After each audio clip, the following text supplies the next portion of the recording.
Hi, I'm Jillian Deacon. I'm one of the ECMO coordinators here at St. Chris. We just wanted to give you an introduction to what ECMO is and for you to just see what the ECMO circuit will look like at your bedside. We do have the same machine that works in the PICU and the NICU, so all of our patients are on the same equipment and we're using the same thing in both units. ECMO stands for extracorporeal membrane oxygenation.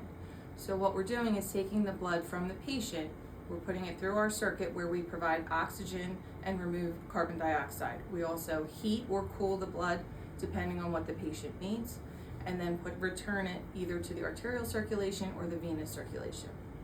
The two types of ECMO are veno-venous or veno-arterial, depending on what type of support the patient needs. Veno-venous ECMO is really just going to support the lungs.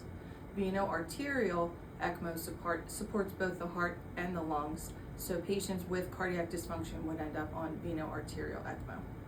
We tend at St. Chris to do more veno-venous ECMO for most of our respiratory patients that have decent cardiac function. Veno-venous has a little bit less risk factors associated. This right here is our oxygenator. So this is where we deliver oxygen through this gas tube, and we also remove carbon dioxide. So the ECMO specialist will adjust the blender here based on our blood gases that we draw regularly. This is the pump head. Essentially, this is the heart of the ECMO machine. So the heart and the lungs as a pair.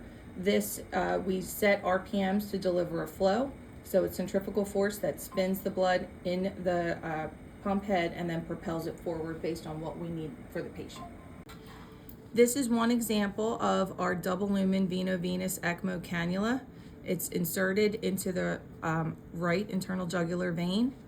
So this is where the blood is removed through the venous system, goes through the ECMO circuit, and returns to the arterial system. In this case, it goes back into the right atrium and out to the rest of the body.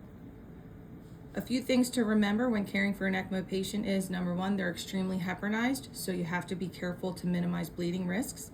And number two, ECMO is a team sport. The bedside nurse and the ECMO specialist do everything together when it comes to patient care. So the ECMO specialist will always hold the cannulas. If it's a dual site patient, then you'll have two people. One will hold the neck cannula, one will hold the groin cannula. We do encourage position changes. We need to decrease any risk of pressure wounds and pressure ulcers. So we do reposition our patients, but we do so as a team for everything we do. This is an up-close picture of a VV ECMO cannula. It's inserted in the right internal jugular vein, and here you can see where exactly it drains and returns.